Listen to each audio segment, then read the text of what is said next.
this is Kathleen from BecomingPeculiar.com, and I'm going to show you how I make popcorn on my stovetop. Stovetop popcorn is really simple, it's really frugal, and it's healthy, and a lot of people don't even realize that you can just make popcorn on your stove, so I figured I would walk you through it and show you just how simple it is. So I've already got the oil heating on the stove. I didn't want this video to be a million hours long. So it's already heating. I just did 1 tablespoon of extra virgin coconut oil. That's my favorite. I just threw a tablespoon in there and it's heating, and I've also thrown in a couple of kernels of popcorn just to let me know when it's hot. When it's ready to go, it'll start popping. So yeah, we're just waiting for that. I've already got my butter melting. What I'm going to show you makes about 2 servings, and for my husband and I, we're pretty big butter fans, so we'll use almost 3/4 of a cup, or 3/4 of a stick of butter, and we'll down that in one sitting. I've tried less, and it's just not the same. But we are total fans of butter. We think it's healthy and nourishing, especially if you get grass-fed organic butter. So don't worry about eating, half a stick of butter. So a little bit more about doing it on the stovetop. It's totally possible, obviously. All you need is a good sized pot and popcorn, popping, corn, which you can get in bulk for really cheap, so it's really frugal. So yeah, like I said, it's frugal, it's healthy. There are no, obviously no preservatives. You control what you put in it. We like to just use butter sometimes, or other toppings that, and flavors that I'll talk about later. So you control what you put in there. It's minimalist. You don't need any special equipment. I always thought, you need to either buy the bags for the microwave, or for a while we used hot one of these things. Turns out you don't need this, and we're going to donate this and get rid of a little bit more clutter in our kitchen. So not only that, so that makes it also environmentally friendly, because you don't need any special equipment, and you don't need those throwaway packets that you put in the microwave. So all around, it's just a healthy, simple, fun way to eat popcorn, which is a healthy snack when you make it yourself, full of fiber and good stuff. So it's getting there. You can hear it kind of sizzling, and then once it starts popping, you're ready to go. Oh, there we go, our first pop. So I measured out about, whoop, there it goes. I measured out about half a cup of kernels. You just toss that in there. And I put on the lid, otherwise it'll go crazy, but you want to leave a little gap to vent the steam. That's all there is to it. Every once in a while, I put down the lid and I give it a shake, just to make sure that the bottom doesn't burn, and I tip it over again a little bit to let the steam out, and you just wait and do your thing. One thing about this method is you do have to babysit it. You have to stay here the whole time and watch and just, keep an eye on it, but I think that's kind of a positive thing, because you're never going to burn it.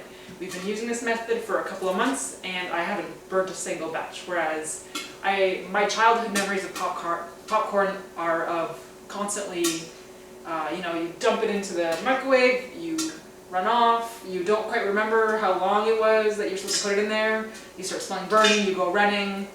It was half the time we were eating burnt popcorn, picking out the burnt stuff. But with this method, never a problem. So again, you can hear it speeding up. Give it a good shake every once in a while. Stand and watch, listen to it pop. Easy. Hopefully you can still hear me over the popping. I'll just tell you about some of our favorite toppings. Sometimes we'll do plain butter, but lately our preference is for something spicy. We'll mix butter with hot sauce and some spices and Parmesan, like a buffalo Parmesan. I'll include a link. We also really love dark chocolate popcorn. In the pot where you would normally do butter, you just put in a couple ounces of dark chocolate, spread that on once it's melted. Makes a wonderful snack that stays good for as long as you're able to keep it sitting on the counter. You hear it speeding up. And you don't really have to pay too close attention to it. You know it's done when it starts slowing down. So right now it's very vigorous, so you know it's still got a ways to go.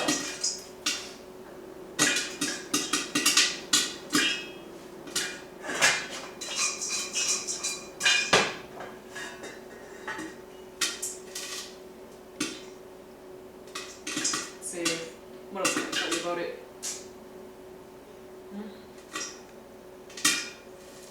You can hear it starting to slow down. Oh, and I guess I can explain that the reason you want to vent it is to let the steam out, because otherwise you're going to get soggy popcorn. So make sure you leave a little bit of room for the steam. As you can see, it's just not very complicated. I don't know if you even needed a video tutorial, but you can see I'm just standing around waiting for it to be finished. Not exactly rocket science. Slowing down. Sometimes it'll smell a little burnt, but it's totally fine. I think we're about done. Oh yeah, you can see I turned it off already. Since my stove is electric, it still keeps, you know, creating heat, but it won't burn this way. And I like to put it in a bowl when it's done, mostly so you can make sure none of the kernels go in there.